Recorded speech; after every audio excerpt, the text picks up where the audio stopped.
Hello and welcome to the 5th episode of the Moonshine Stitches podcast. My name is Sydney and this is a channel where I talk about the things I've been knitting and crocheting and generally crafting in the past couple weeks. You can find me on social medias linked down below, mostly just Instagram, and my Ravelry is also down below. I don't really use Instagram too often, but I keep my Ravelry page pretty up to date. So if you're looking for any projects, they'll be found there. I'm a little bit late in recording. Usually I like to have a video every 2 weeks or so, but the past few weeks have been crazy busy, and I'm now recording on the Monday after I would have posted a video probably last Tuesday. Because if I waited until when I usually record on a Wednesday, it just wasn't gonna happen. We have another super busy week coming up, and I'm trying to fit this in when I can because I have a lot to talk about. For how busy we were, I got a fair amount done. I have 3 finished objects. I worked on 2 other works in progress, and I got a little bit of yarn mail. So let's hop into this before nap time's over and I have to stop. Okay, the first finished object we'll talk about is my Sock Week socks. All right, we are back with drastically different lighting. The sun is now directly in my eyes. It is probably 5 hours since we began recording. And we're just gonna get back to it because I don't know what else to say. That was an extremely short nap for my daughter. Probably 45 minutes. I thought she would go back down and it didn't happen. And that's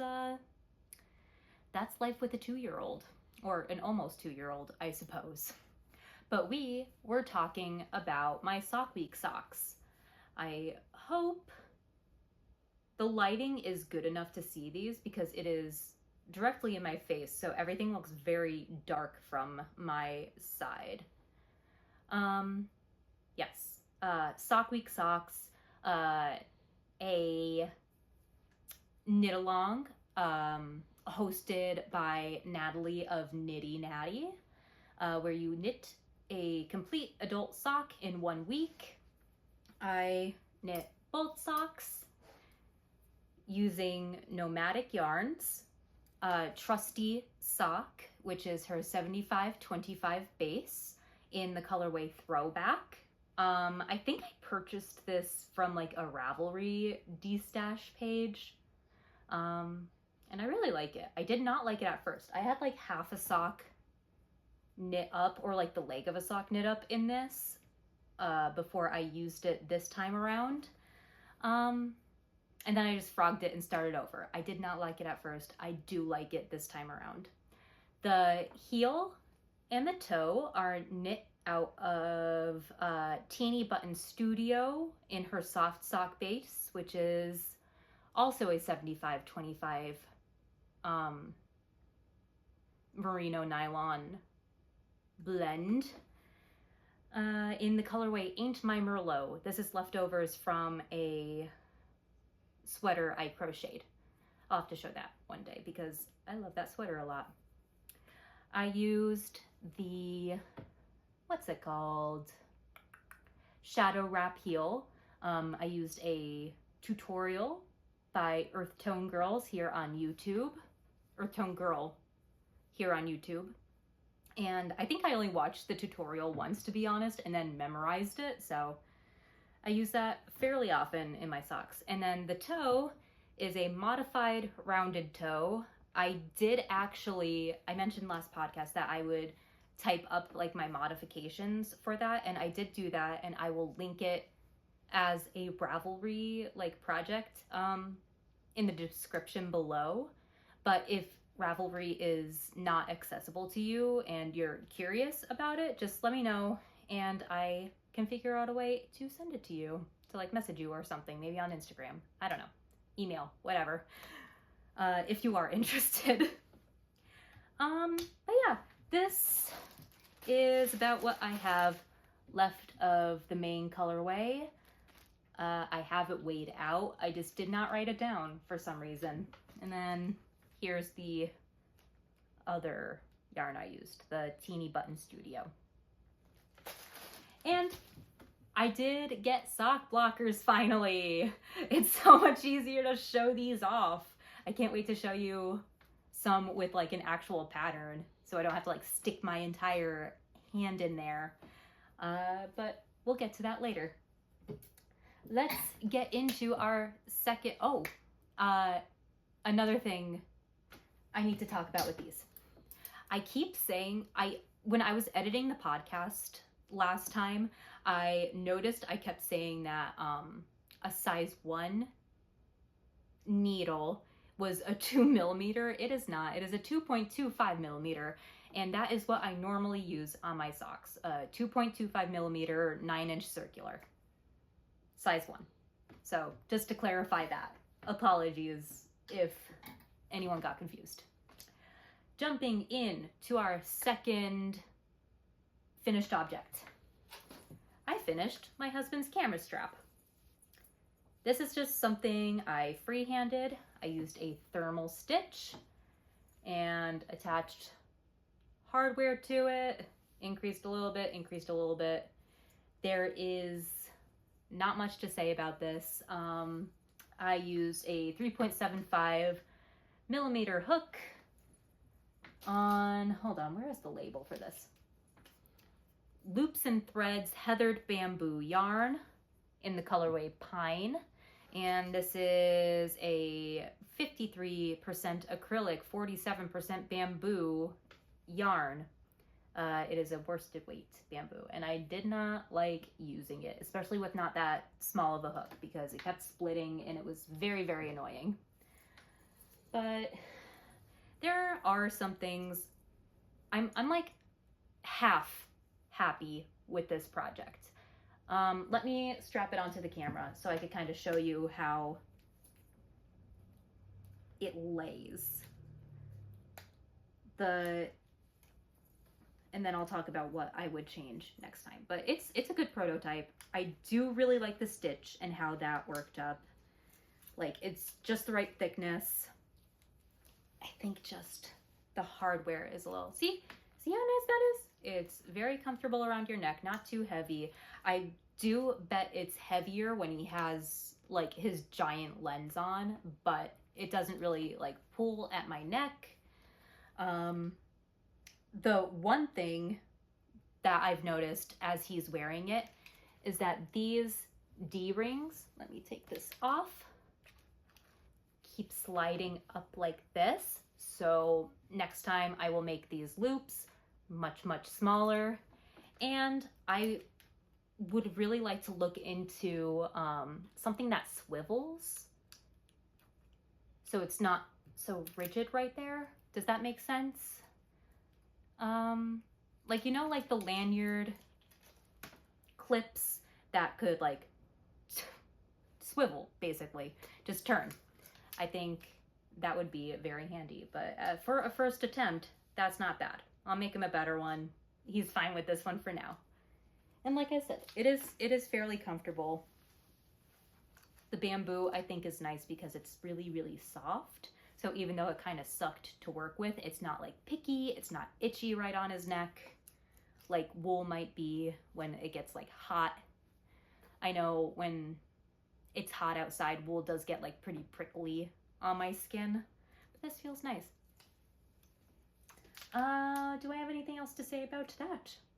No, this used probably about a little more than half the skein, just because this stitch is so thick and so tight, so it used a lot. I'm not sure what I'll do with the leftovers from that, because it's not really enough to make like a full project, but maybe I could get like a couple baby hats out of it or something and just donate them. Or it'll just live in the bin of leftovers with all of the other ones. Never to be touched again until I'm like, oh, this will be good in something else. Sorry if it seems like I'm talking too fast right now. Like I said, it is like pretty late in the evening now. It's about 7:30 p.m. Baby's in bed for the night. And I did very politely ask my husband to vacate the premises for like a half hour, 45 minutes. So he actually went to a restaurant to get me cheese fries.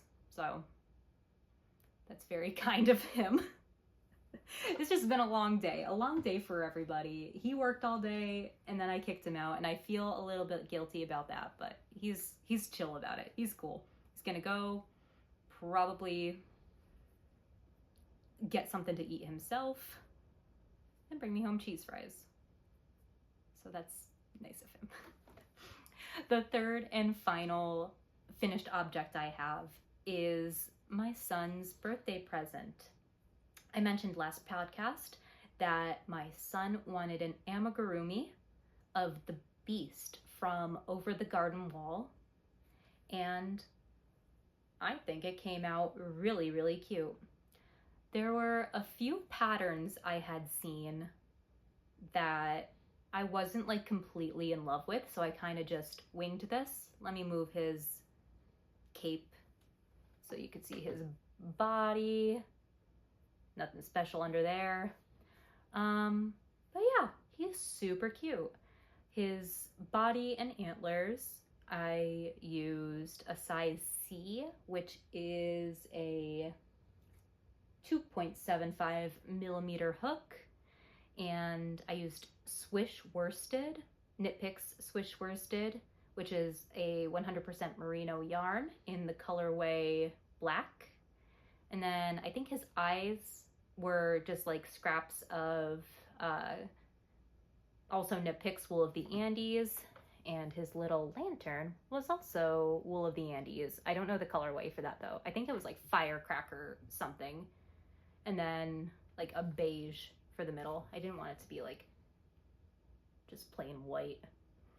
And then his little like tunic cloak thing is just some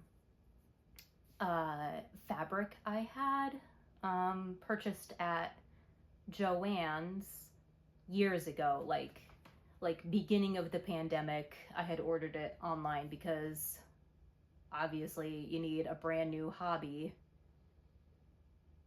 for quarantine times. And I kind of just folded it over at the top and did like a little, like sewed it a little bit and then ran a piece of yarn through it so it like cinched up. And then I cut it up the sides so his little arms can come out, and made like the bottom like frayed. And it came out really, really good. I'm so proud of this.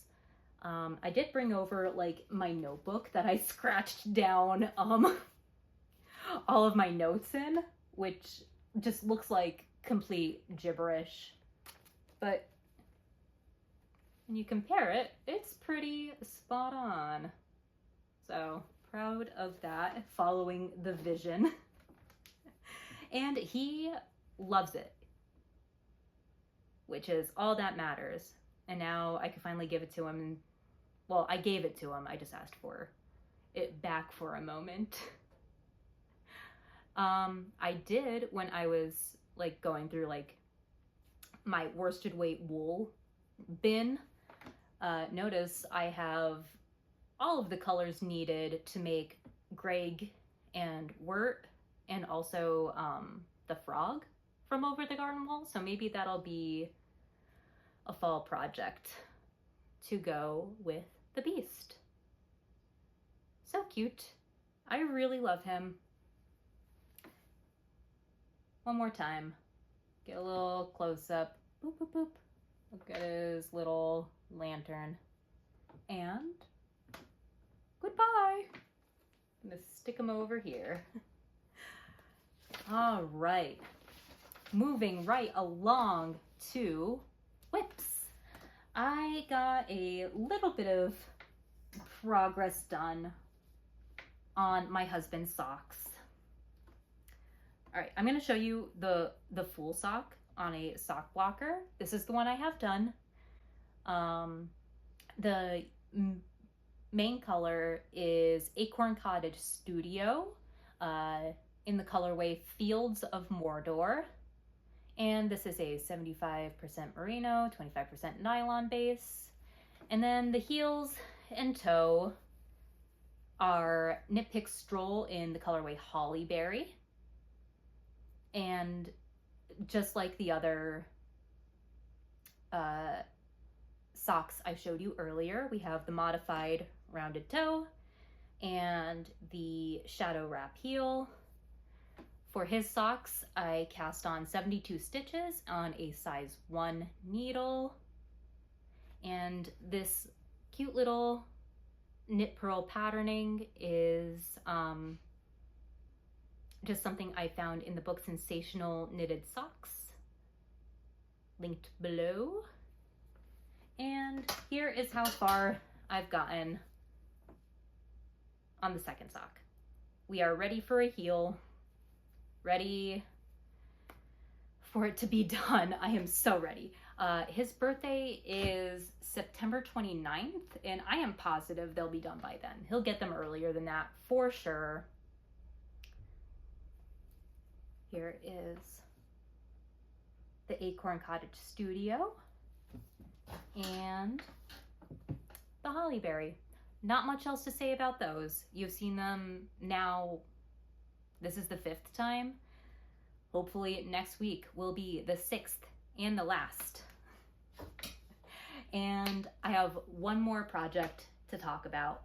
It's living in my Square One project bag I showed off last week, patterned by Tony Lipsy.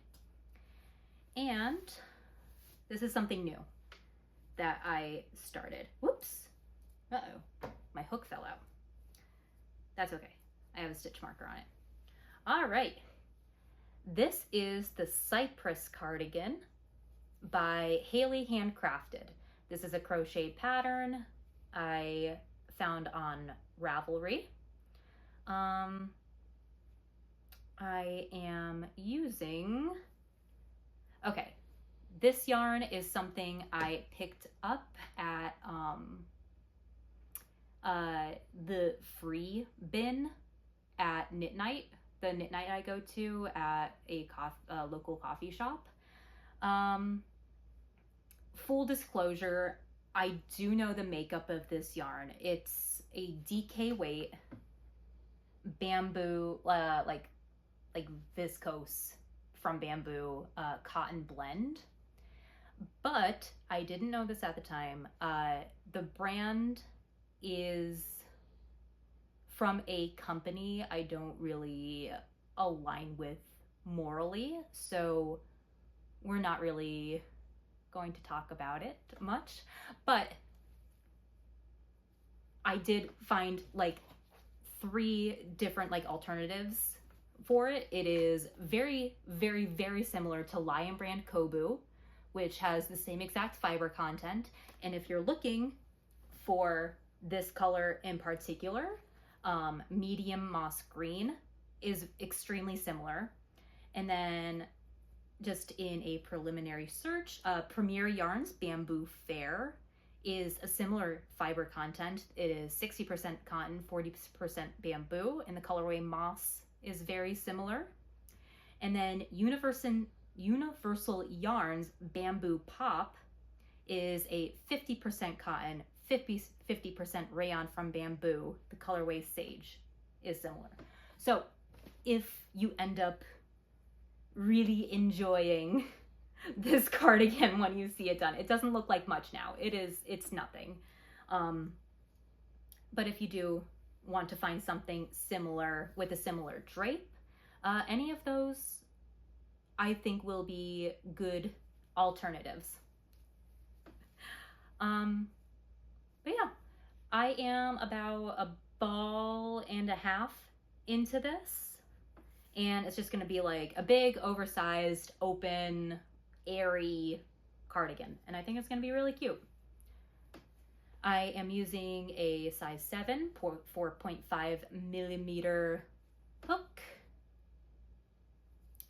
and it's coming along like really quickly. I think I am going to finish this second ball, block it to see how long it's getting, and then go from there. I have 5 balls total, which I think will be enough to make this cardigan, but you know, I could always improvise if it's not like really making it.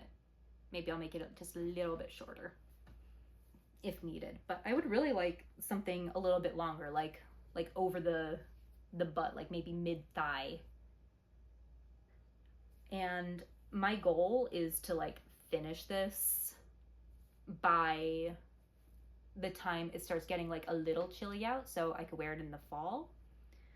But we'll see. I have some other plans too that I'd like to get started.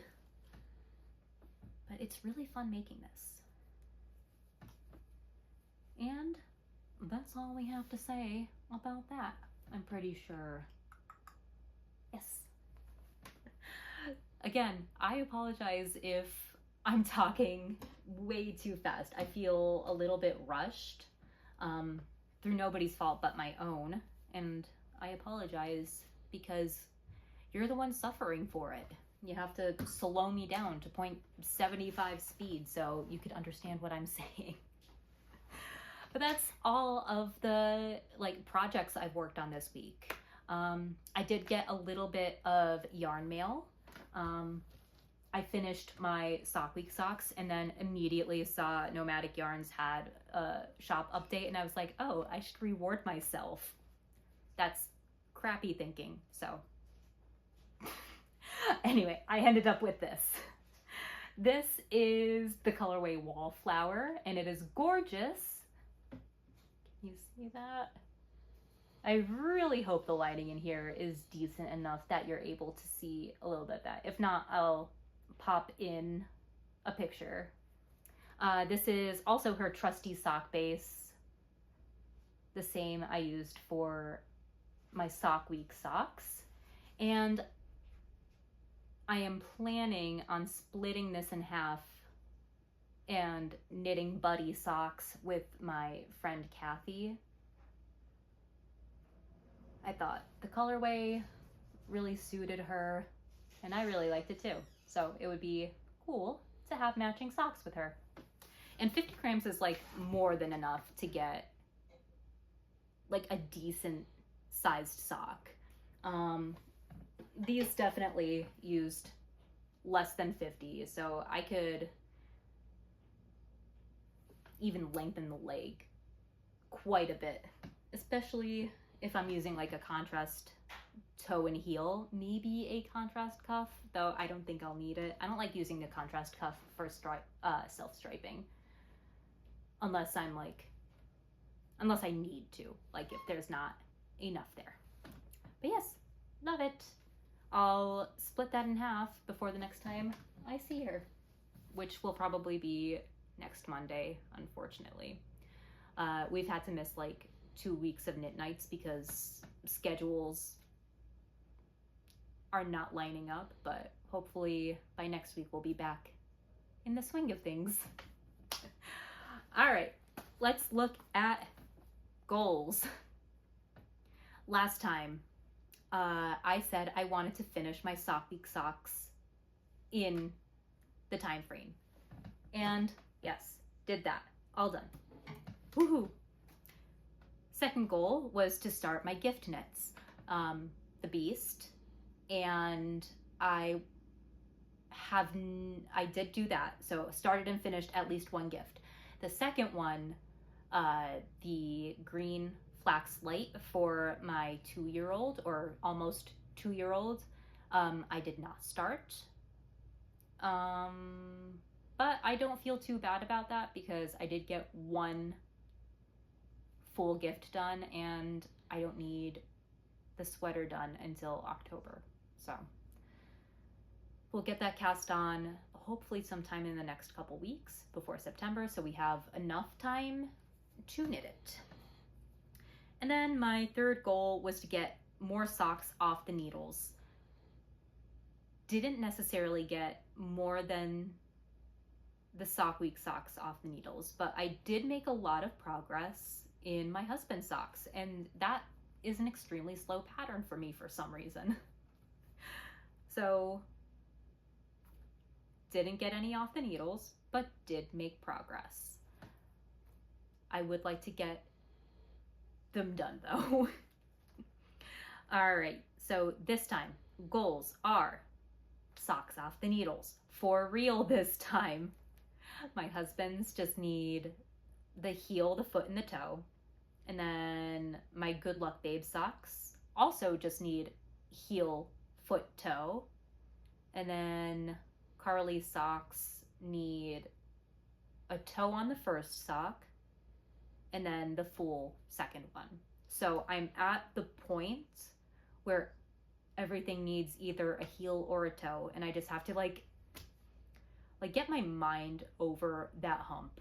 I don't know why I keep stopping there. I just need to like plow through it when I get to it, or at least start it when I get to it, instead of being like, oh, finish the leg, time to work on another thing until I hit the toe on that, or hit the heel on another thing. And now I'm like at this impasse where I need to just do the hard parts, and they're not even hard. I'm just, I don't know, lazy. My second goal is to finish the Cypress cardigan. I'd like to wear it in the early fall, so the sooner I get it done, the better. Hopefully by the end of August. Yeah, we'll say like end of August, I would like the Cypress cardigan done. Third goal is to cast on the flax light for my daughter. Easy peasy, just cast it on. Don't even need to like make significant progress. As long as it's on the needles, I'll be happy. And that is it. That's all I have this week. We will hopefully be back in 2 weeks with another podcast. I was thinking about doing like a fall plan video. I'm not sure if that's something any of you would be interested in. I do have a lot of ideas of things I'd like to knit over the fall / early winter. Maybe I'll do like last 4 months of the year plans instead of just like autumn. But yeah, let me know if that's something you'd like to see, because I have like ideas for a sweater I want to cast on, definitely like Christmas gift things I need to like get moving on with. Maybe we'll do plans and I'll show you the yarns and the patterns that I'd like to use, and maybe I'll pop that up in between regular podcasts. But until then, thank you so much for watching, whether you are new or coming back. I appreciate every single view and like and comment, like more than you know. I actually recently looked at like the number of followers or subscribers to this channel, and I didn't realize it had like hit over 100, which is absolutely mind-blowing to me that anybody would want to stop what they're doing and listen to me ramble about my projects. So I am eternally grateful for that, and to you, and thank you so much for being here. I hope to see you again in a couple weeks, and until then, have a wonderful couple weeks. Bye.